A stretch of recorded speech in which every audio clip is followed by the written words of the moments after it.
Good, I guess it's still morning. Good afternoon, Chicago Roboto. How y'all doing? Good? I love it. I am over-caffeinated, but still extremely excited to be with you this morning, quite yet. My name is Huyen Tue Dao. I'm an Android developer, have been for somewhere between 6 or 7 years. I don't remember when anymore, but I am part of the Android team at Trello. And I'm here to talk to you today about constraint layout. Now, layouts are actually one of my favorite things about doing Android development. And today I want to share with you kind of a couple different things. I want to share with you cool things about constraint layout and cool things to do with constraint layout, or at least there are things that I think that are cool. I hope you hopefully will share the same feeling as I do. So in terms of cool things to do with constraint layout, I also want to talk about a couple different, talk about it in a couple different ways. I want to talk about some of the new neat functionality that constraint layout provides you, but I also want to talk about things that constraint layout makes easier and simpler to do. So raise of hands, how many people have actually used constraint layout? Okay. Okay, how many people haven't used constraint layout?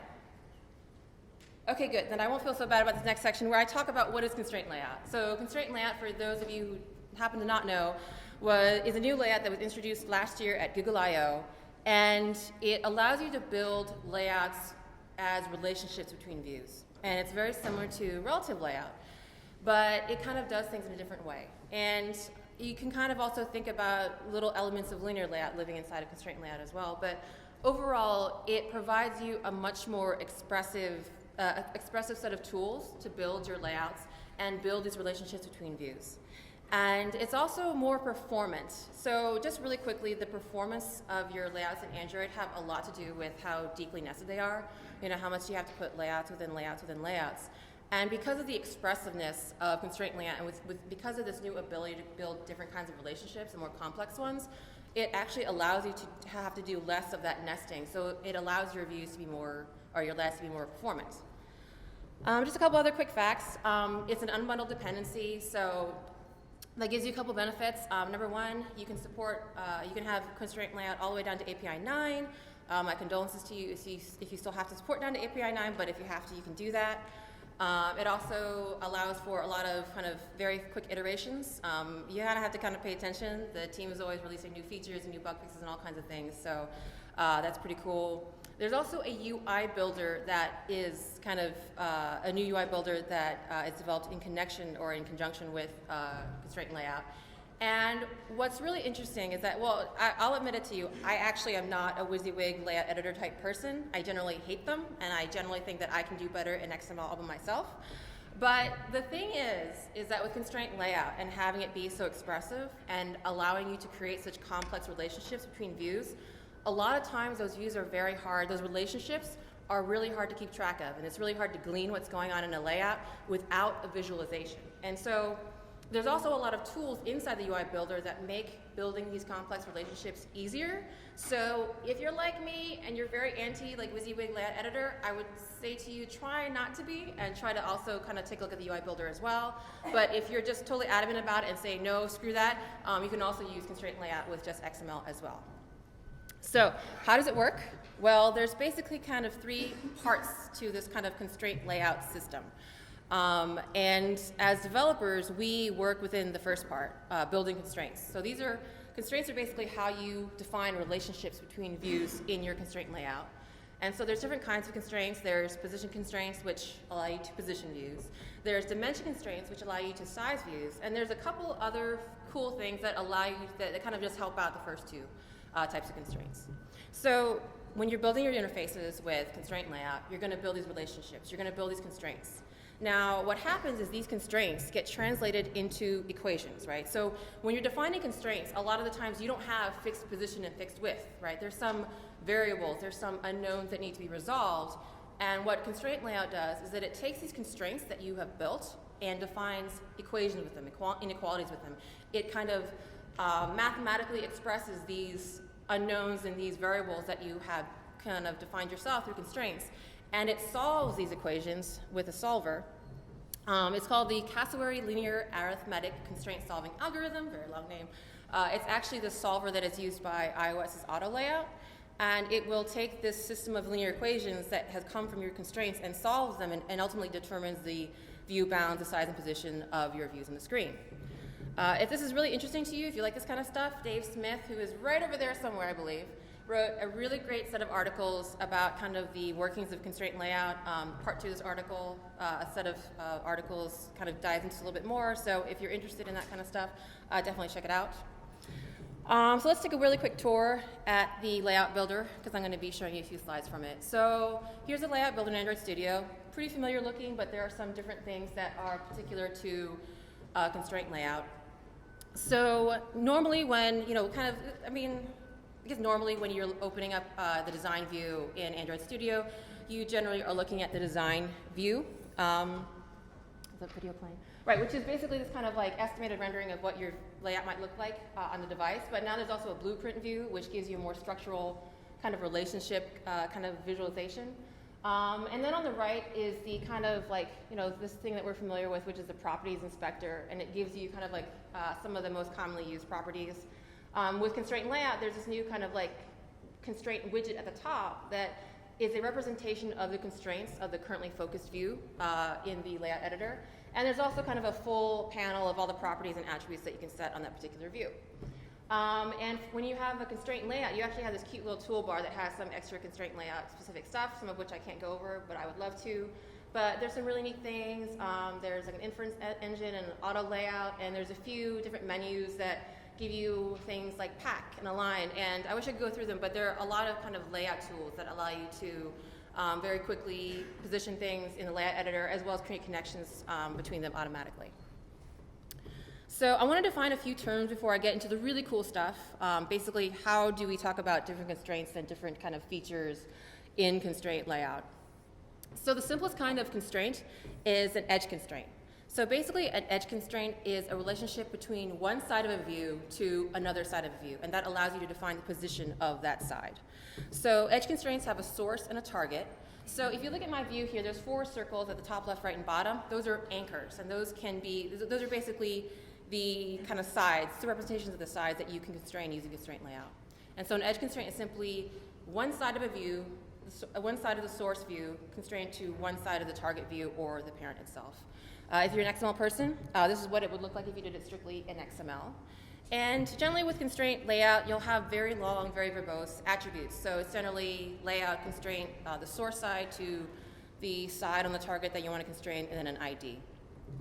Now, if you take an edge constraint, and say you have an edge constraint on one side of your view, and say you match it, say you create the corresponding edge constraint on the other side, you have now created a center constraint. And as the name might imply, rather than centering, or rather than positioning an edge of that view, you're actually positioning the center of that view along that axis. And what's really cool is that if you look at this view I have on screen, it's not expanding to fill up the whole parent. It actually has space on either side. So what you can do with constraint layout is you can set a bias. And what the bias is it's a notion of the distribution of that extra space in the front or back of that view. And in the layout editor, you actually have this cute little slider that you can move back and forth. And as you can see, as I'm adjusting that bias, it's actually adjusting its position by adjusting the distribution of that space on either side. And if you want to set the bias in XML, you can. Usually it's a value between 0 and 1, but that's what it looks like in XML. So there's another kind of position constraint called the baseline constraint. So usually when you have a couple of views that have text in them, and those texts might have disparate font sizes, you can actually align those text views based on the baseline, that imaginary line that the text sits on. You can actually do constraints based on that. So it's a little bit hard to see, but if you look in the layout builder, there's actually a button right there that has an A and a B on it that are sitting on this baseline. So you can actually activate the baseline anchor by clicking on that button, and there it is. And instead of actually constraining the size, you can constrain from baseline to baseline of 2 text views. And you can certainly do that in XML, and that's what that looks like. So those are position constraints. We can also constrain the size, the dimensions of our views. And there's a couple different modes of constraining size with constraint layout.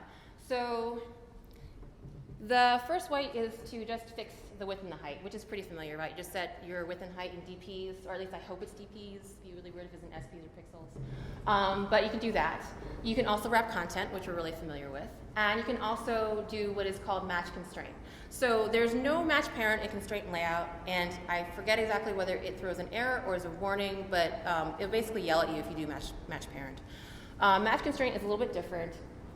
So basically what match constraint says is that you're basically telling constraint layout that for that particular view, you want it to take up all the available space in that kind of, along that axis that that view can take up.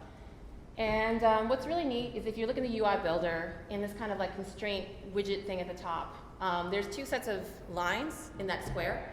And those two sets of lines actually represent the dimension mode of that view. And there's actually different little kind of symbols or kind of icons that are used when different like modes are in place, and you can kind of click on them and toggle between fixed, wrapped, and match constraint.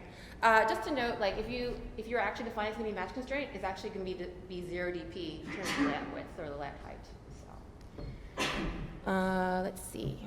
So those were kind of like the kind of basics, the most straightforward constraints. So there's also this really great feature called guidelines. So guidelines are basically pure targets. They are technically views, but they never get rendered to the screen. And all they are really are kind of like just there to act as targets for different kind of positioning and sizing of views. So what you do is you can create a guideline in the layout editor or in XML.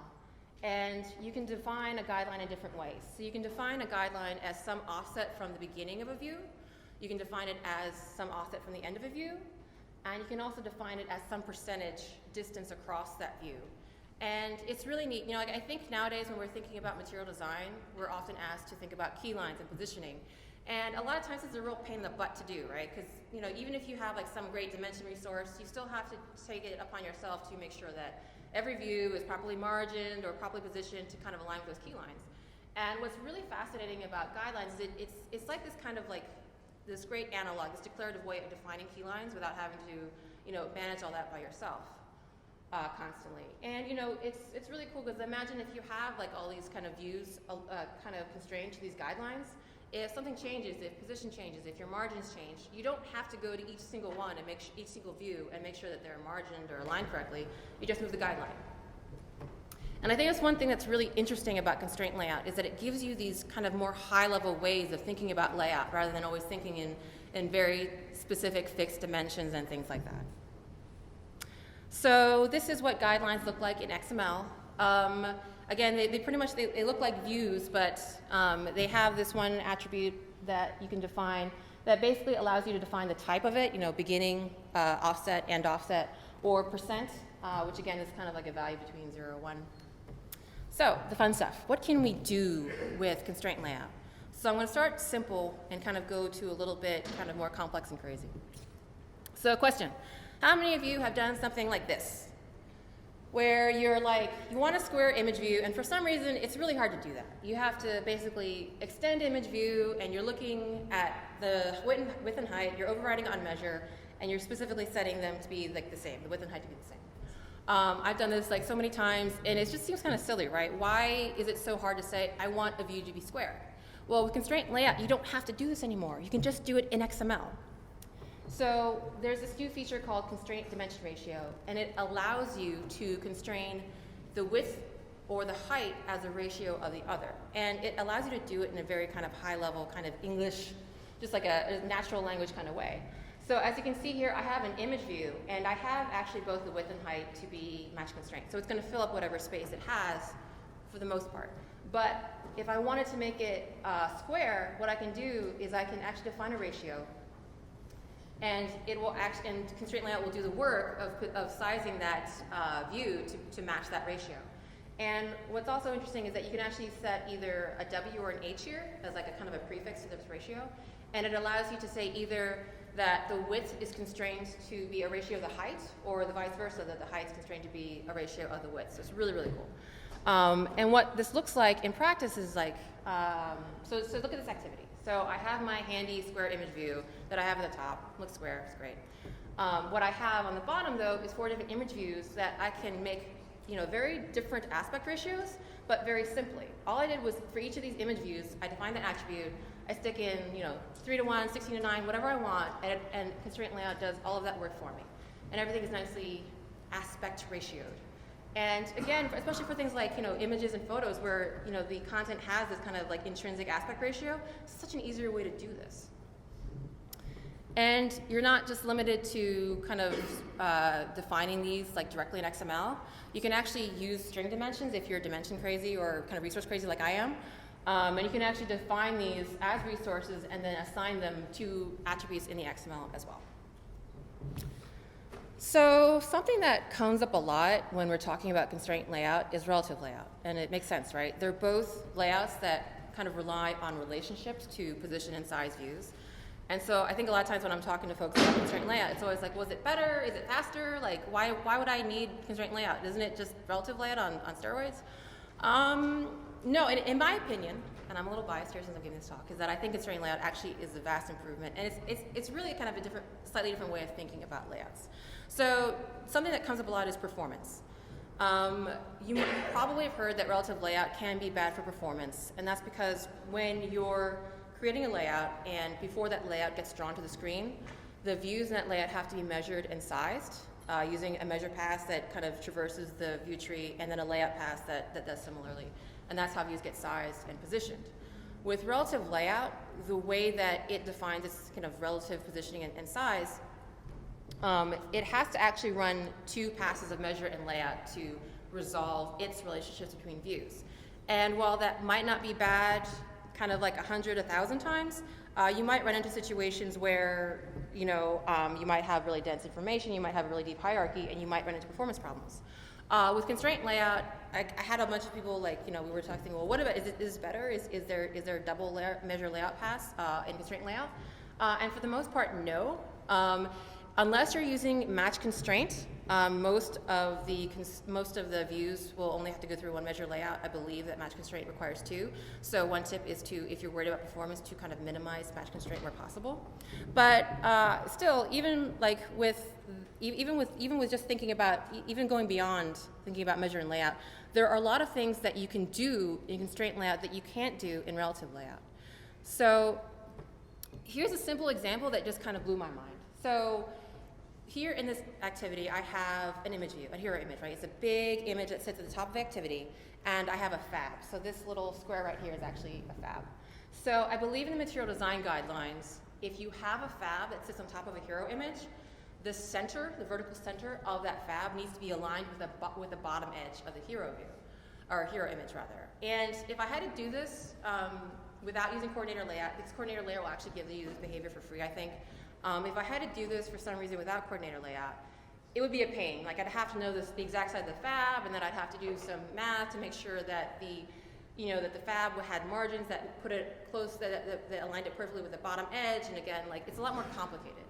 But with constraint layout, I actually can do a quick little trick to get this effect. So it's a little hard to see, but here, this fab, I'm taking the top anchor and constraining it to the bottom of the image view, and I'm taking the bottom anchor and also constraining it to the bottom of that image view. And what that does, it creates a center constraint. And so the middle of that fab is actually aligned directly to that thing that was the target of my constraint, that bottom of the edge of the image view. And that automatically gives me that behavior, that centering, that vertical centering, without having to do any math and calculating of margins and making sure I know exact size and position of things. So here's a quick example. So I have that fab anchored as a center constraint on the bottom edge of that hero image, and I'm just changing the aspect ratio and size of my image. And as you can see, it stays aligned perfectly. And I didn't have to do anything. I got that for free. I just set the right constraints, and I get that lovely material behavior without having to do much else. This was kind of like one of the things that I absolutely just blew my mind about constraint layout, and I actually picked it up from a really great article written by the fabulous Mark Allison, who is sitting right there, actually. Hello, Mark. Mark wrote a fantastic set of articles about constraint layout on his Styling Android blog, so you should definitely check it out as well. So I kind of took this example and went a little bit crazy with it. So on a job that I worked at a couple years ago, I was working on this photo editor thing, so that we could kind of allow the user to take photos, crop them, and then send them off to a store for printing. And I implemented this cool little pinch to zoom kind of thing. And I think a lot of the challenge in doing that was getting the handles to be centered on the edges of the photo border. And it was a lot of work to do without something like constraint layout. And you can't do this in relative layout, right? Because relative layout allows you to make these like relative like positions and relationships, but they're very kind of like, they're very, you know, it's just like, oh, this is to the left of this, and this is to the top of this. You know, it's not low level enough. It's not kind of, it doesn't have that granularity where you can do this kind of like centering of something to the edge of something else. So I kind of came up with this little silly example where I took kind of like my photo handle idea. And imagine if you wanted to change the size of the handles for accessibility or something like that, or just for convenience. It would be really hard to do that with just layout parameters and positioning things on your own. Again, lots of math, knowing what the margins are, and calculating the half size of things. But again, with constraint layout, because I can constrain the center of those handles to the edges of that border, my rectangle, I can just go ahead and actually change just the size of that handle, and it stays in perfect position. Now, just to show you what it looked like when I did it just in, you know, layout parameters, you know, I had to pull out resource sizes and do calculations and make sure that I got like the top, left, right, and bottom of everything in a good position. And, you know, woe be you if you wanted to add padding or stick something else in that same layout. You'd have to do more math. And as you can see, it's just so much easier with constraint layout. And again, it's because it's defining these relationships at a higher level and giving you more powerful tools and more expressive ways to build these relationships. You can actually do things more simply with this kind of slightly more complex system, and it's really awesome. So I mentioned that there's a little bit of linear layout living in constraint layout.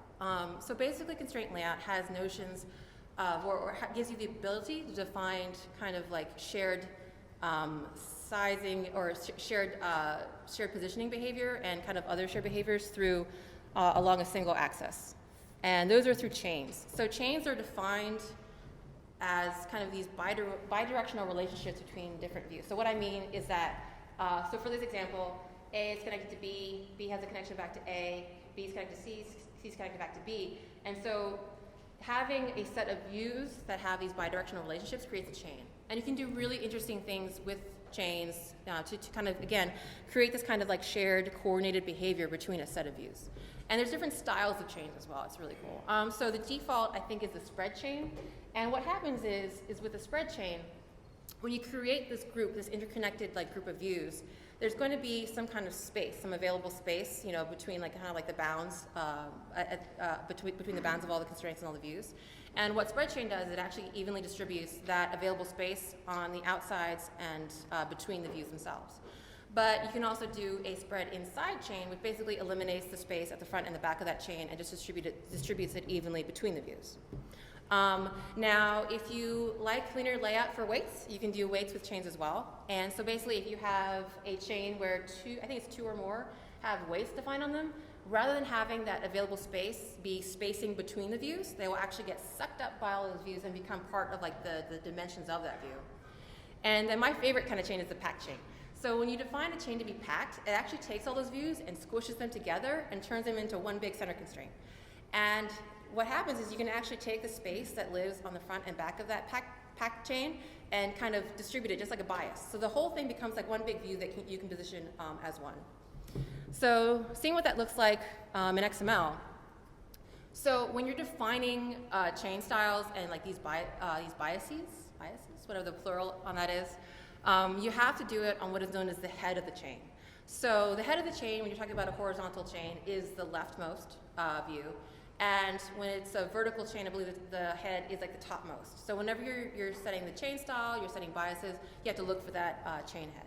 So if I wanted to define, say, spread inside in XML, I find the head of the chain, and I set this constraint horizontal chain style attribute, and I get the spread inside chain. Now, if I want to do a weighted chain, as I mentioned before, there has to be weights set on some of the views in that chain. So here's an example of that. I have 3 views. There's some weights on them. And that's how I get that nice kind of like third row where some things are taking up more space than others depending on like the distribution according to that weight. And here's my favorite, the packed chain. Again, setting the chain style on the head and then setting the bias as some value, I think between 0 and 1 on that chain. And again, the really neat thing about this is that you can, you can change the bias, and it, and again, changes the actual position of that packed chain of items kind of in the available space. All right, so kind of taking this to the next level, what I think is really interesting about constraint layout, again, is this kind of flattening and being able to define complex relationships in the same level, within the same layout in your XML file. So take a look at this. I have like 4 different groups of views. I kind of color-coded them. And they, they have different spacings. Like I have a spread inside chain, a spread chain. I have like some other ones that are like packed together. And what's interesting is that if I wanted to do this without constraint layout, you can kind of easily imagine I'd probably need a couple linear layouts, maybe a relative layout. But with constraint layout, I can do all of this at one level. And what is really interesting is that, again, because the behavior of the chain is strictly on one axis, you can do kind of really crazy things on the other axis to the point where you don't immediately notice the relationship between the views, but they are still interconnected. So I actually added 2 buttons to this view where I'm actually toggling the vertical chain. So I actually have 5 chains here, right? So I have the 4 groups, the 4 horizontal chains, and then I actually have a vertical chain going from each horizontal chain. So I'm connecting my 4 horizontal groups vertically as well. So while they each have their own individual horizontal behavior, they also have kind of an overall vertical behavior. And so what I did was I kind of hooked up the vertical style and the style of the bottom chain to some buttons. And is it playing? Yes. And so as I'm clicking the buttons, I'm kind of toggling through different styles. And as you can see, the 4 groups have their independent, their own behavior, and then they have this overall kind of thing that the vertical chain is doing. I just think it's really neat. Like, this is kind of a weird example. I don't think you'd ever want to do this, but just think about the different ways that you can express the relationships and the different behaviors that this allows you to do. And I think it's so interesting because if you look at that vertical chain, when you think about a linear layout, the members of a linear layout are always adjacent to each other. But with the chains, because you're very directly creating these relationships, they can actually be in very different parts of the layout. And you can do things like this where my vertical chain, these views are not next to each other. There's, I'm connecting each text view, and this one's all the way at the left, whereas the other ones are all the way on the right. And you can do that. And it just seems really powerful, especially, sometimes like when you want things to be spaced a certain way, or you want even distribution along one axis, but to have more freedom to do kind of more crazy things along the other axis, it allows you to do this. So this is really awesome, but it does have some disadvantages. So again, because a lot of the styling is along the head, it becomes really important for you to know where the heads of your chains are. And because you have this freedom to kind of make these relationships wherever you want, it sometimes you can get a little bit lost. If you have too many chains, you have to figure out where the heads are. And again, because I can make these relationships between pretty much arbitrary views in my layout, it gets that much harder when you're just looking at the XML to kind of glean what's going on, right? So that's why, again, these visualizations, this layout editor, even if you're not a layout editor type, become more important. And also becomes important not to go too crazy. So something that's very special and very particular to the constraint layout is the constraint set. And what the constraint set is, it's a class that allows you to define a set of constraints programmatically. And it allows you to create a set of constraints, to kind of save a set of constraints, and then apply them later. And there's 3 different ways to create a constraint set. The first is manually. So the constraint set class has a really great little API where you can do a lot of the things that we talked about exactly in code. You can actually create a constraint set from a layout file resource. And you can also just take an existing instantiated constraint layout and just copy the constraint sets from that, or the constraints for that. And it works really great with transitions. So any Dota fans in the house? Yay, okay. So just for all of you who weren't in on that big geeky moment, I play a video game that is kind of team-based and you have heroes. And so I was tinkering around with this application where I wanted to create hero profiles. But I wanted to have some views emphasize certain parts and certain data and certain stats over others. And I wanted to be able to create a really beautiful transition between these 2 different views. So I could do this really simply in constraint layout. So this is just one layout file, right? So that's my constraint layout for this particular view, and I have all my constraints set up. But I have an alternate layout. I have another layout file that has a different constraint layout with the relationships defined a little bit differently. And using ConstraintSet, I can actually very quickly and easily switch between 2 different views. So all I'm doing is I actually hooked up the action item event up there in the corner. And what I do is I just take my alternate constraint set and apply it to my constraint layout. And then I can also use the transition manager. So you can actually leverage the transition manager and leverage the fact that you can you can automatically have the transition manager detect view hierarchy changes and do like some kind of default transitions with it. And so by leveraging the transition manager and leveraging that idea that it can kind of respond to view hierarchy changes, and then using ConstraintSet, you can do really awesome stuff like that super easy. I mean, it's like ridiculously easy. So here's the code that I wrote to implement that. So I have my usual set content view. So I have my first layout, which I just kind of set in on create like normal. I grab out a reference to ConstraintLayout so I can kind of mess with it later. And then here's the cool part. So my first layout, that constraint layout that I've already kind of inflated and set as a content view, I cloned that to get my first constraint set. And then I take that alternate layout, that alternate layout file, and I clone that to get my second constraint set.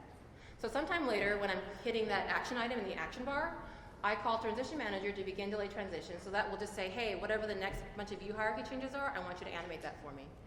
And then I have a flag that says, okay, I'm using the first layout or I'm using the other layout. And then I just take whatever constraints that I want to actually change to, apply it to the constraint layout, and that's it. And that's totally it. That's all I had to do, and the constraint manager picks up the changes and animates it for me. And it just seems so powerful. Like, I mean, I remember like remembering like a couple years ago, if I wanted to like do this with my layouts, I wouldn't know where to start, right? And I know you can do this with Transition Manager and scenes, but I think the power of this is that it's not just isolated to this whole like set, this idea of switching between two different views. It's not isolated to doing transitions and animations, but it's actually this information, these relationships in your layout that you can save and apply later, and allows you to just kind of do some really cool things. And it's inherent to like the layout, and it's not just a function of animation, and you can do just so many cool things with it. So a lot of times you kind of might be wondering if constraint layout can be used as a list item, and you can. And you can kind of use ConstraintSet to do some funky things. I don't know if this is like material design friendly, but I just did it anyway because it's fun. So I have a recycler view with a bunch of kind of, the typical icon view, title, and subtitle. And I actually am switching between two different constraint sets as I'm clicking on each item. So I can kind of like expand that lovely little image to expand the view, and then again toggle back when I'm kind of done looking at the big images. And I did this all with ConstraintSet. So, I didn't even have to like reload a layout or like recreate, create new view holders or bind anything, bind anything differently. I just used a click handler and used a constraint set and was able to change, the actual relationships between the views. But again, just as a caveat, if you do this, this is strictly the constraints in the layout. If you have like different styling in the different layouts, it won't pick it up. But if you want to change like the way things are positioned, the way things are sized, you can do it so easily. So I'm a big fan of custom view groups. I had to use them a few years ago for a project I did when I was first starting Android, and I kind of like got really obsessed with them. And they're really great tools. Custom view groups are great for, say you wanted to do a really cool, weird and neat way of laying out views on a screen, like if you wanted to do them in a circle or I don't know, just something like that, or something that's like akin to staggered grid or something, you can do that. If you have performance problems and you kind of have an idea of where views precisely need to go in your view groups, you can use view groups for that. But there's lots of problems with doing custom view groups. They're hard, they're time consuming, and most of that is because when you're doing custom view groups, you're doing this measuring and you're doing this layout all by hand. And layout is the big pain because when you're laying out views in a custom view group, you're calculating the X and Y, or really like the four corners of that view bounds. You're calculating everything by yourself and then like setting them on each view. And so even if you're doing it for a very simple view, where if you're just doing it for performance, it's just a lot of code. And if you're trying to do something really reusable and advanced and kind of doing some crazy things with the actual layout, it gets even harder. So in this example, I have like, oh wow, that's a really slow transition. Wow. So I have a list view here, right? It's the same thing, icon, title, and subtitle. And just for fun, I wanted to experiment with doing it with a custom view group. The code on the left, which you should not be reading, is just the on layout function. And it's just huge, right? I have 3 views, I'm positioning them, I know exactly where they go, but I still need all of this code because, again, I'm calculating the exact X, Y, and size of each of them. So I kind of was wondering what I could do with ConstraintSet to kind of replace some of this need to do all this stuff in a custom view group. So I thought about, well, what if I want to do like a custom view group where I have the behavior to lay things out very dynamically, and I don't want to have to calculate the X and Y for every single little thing. So I tried doing it with constraint sets. So this is not a practical layout, this is just for fun. So what I have here is I have a layout that is being built dynamically. So I have two buttons at the top. And I have an add image button and an add text button. So I have like kind of some layouts where I have like an image view and a text view, and I'm just inflating them. And I'm sticking them in this view. And so every time I stick a new view in this layout, I'm flipping a coin. And if it's heads, I add that new view as a row. And if I get tails, then instead of adding it as a whole new row, I'm adding that view as like a member of the current row. And if I had to do this as a custom view group with on measure and on layout, yeah, it would have taken me forever. But it took me just a couple hours with ConstraintSet, and I'll show you how I did that. And the nice thing about this is that it was very high level. I could kind of form this relationship and form this layout dynamically, but in a very declarative way. So for the situation where my coin is heads and I want to add that view as a whole new row in my layout, this is the method that I use. So I have a view, either an image view or a text view, and first I add it to the constraint layout. Very important, you have to add views to layouts for them to show up. And then I take the ID of that view, because everything is done to the ID of the view. Makes sense, right? And so what I do first is I size it. So I constrain the width and constrain the height, and then I constrain the view vertically. And depending on whether it's like the top row, then it's going to be constrained to the parent. If not, then it's constrained to the previous. The view directly above it vertically, and then I constrain it horizontally. And if it's like a brand new row, then I can constrain it to either side of the parent. And then for fun, because I could, and I saw that it was a method on the API, I set the elevation of that view. And then all I had to do was to take this new constraint set that I created and then apply it to my constraint layout. And then it added that new image as that whole new row. Now for the tails, where I add a new kind of view as a row item to kind of like my current row, it's mostly the same, a little bit different. So again, adding the view to the constraint layout, and then grabbing the view ID, and then sizing it, and then again constraining it vertically, depending on whether you're the top row or kind of a middle row, and then the fun part. So what I did is, for the case where I want to add that new view as like kind of part of that row, I create a horizontal chain. And it's so easy to do this with a constraint set. So I had to do a little bit of bookkeeping. I had to keep an array, or a list rather, of the view IDs that live in the current row. And then all I do is, like, whenever I add a new row, I create a horizontal chain. I set kind of like the horizontal edges of that chain, or the horizontal kind of like targets of that chain. And then what I do is I give this method the IDs of my row views, the views in that row, and I give it an array of weights. And then I set the chain style, and that's it. And then, of course, I frivolous elevation setting because I can, and then basically just taking that and applying it to the constraint set. And with those two methods and just a couple of extra lists to kind of do that bookkeeping, I get this crazy view group where I'm automatically dynamically adding things, and it's taking care of adding things into that row for me. And it's all very high level. It's very understandable code. You can read it and see what's going on. And I think that's what's really, really cool about constraint layout to me, and that it's not just about improving relative layout. It's not just about performance and flattening everything, but it's kind of like new ways of defining and thinking about layouts and building them. So there's this really great episode of the Android Developers Backstage podcast, which is hosted by Chet Haas and Tor Norby of the Android team and the Android Tools team, respectively, where they had the gentleman that worked on constraint layout on. And there's something really great that I think Nicolas said, was that their goal is to separate the view hierarchy from the layout hierarchy. And I think that's such a really cool concept, right? So if you think about view hierarchy, what does that mean? So the view hierarchy is the content that's on the screen, the organization of information and components, kind of based on the flow of your application, right? And there's also the layout hierarchy, which a lot of times, it's hard to kind of separate the two. But if you think about it, sometimes when we're implementing our interfaces, we have to throw in like extra views, and we have to wrap things in linear layouts or frame layouts to get the look that we want. But that's not necessarily related to how the content at a high level is organized.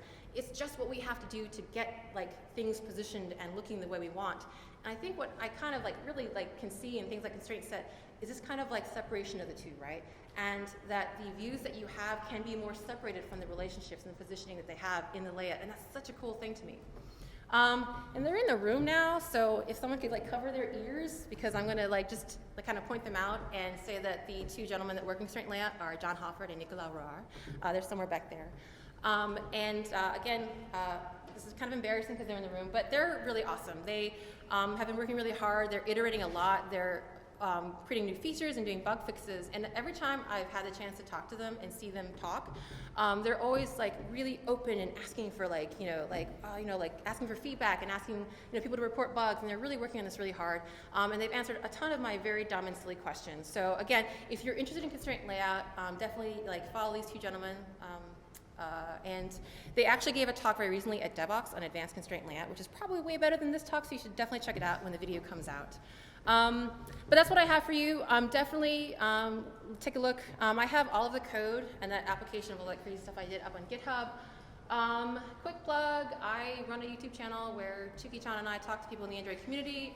Please check it out. And if you want to bug me about this or anything else, find me on the internet. Thank you so much.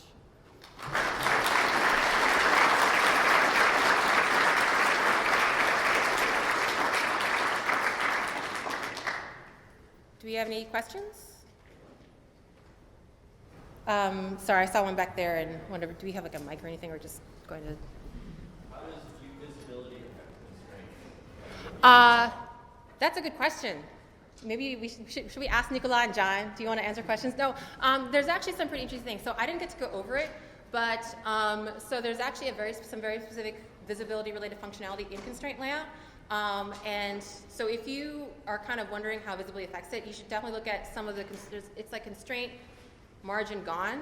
And constraint layout actually allows you to do specialized behavior, allow you to kind of specify different margins and kind of behaviors based on whether based on the visibility of a view. So, sorry, the question, I didn't repeat the question. The question was how does visibility work within constraint layout? So that was that. Sorry, you had a question? Yeah. How often do you find yourself working in the layout piece versus the XML piece? So I'm an XML kind of person. I tend to work in the XML a lot. But for things especially the chains, where you have to create all these relationships and manage them, I actually tend to go to the UI builder a lot because there's actually a couple features where you can kind of select a whole bunch and hit a button and it creates them. And also, again, when I have something that's really flat and really intricate, I'll just go and look. A lot of times I'm just looking at it just so I know what I'm doing. So even if I have to satisfy this XML only inclination I have, I still look at the layout in the builder just so I can keep track of what's going on. So, sorry, any other questions? Hi. Can you think of scenarios where constraint layout either would be optional or would be possible? For example, recycler view, would constraint layout be able to handle that? Sorry, so the question was about scenarios with recycler view and constraint layout or other views? Sorry. Okay, so can you think of scenarios in which constraint layout would either not be optimal or not be possible? For example, dealing with recycler views.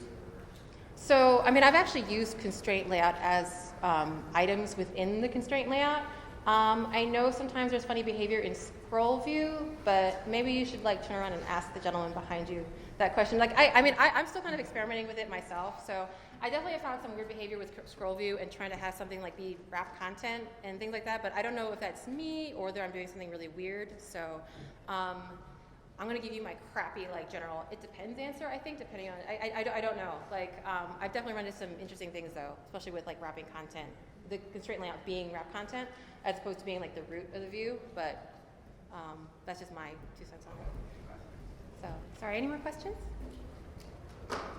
Good, okay. Sweet, I didn't keep you all from lunch.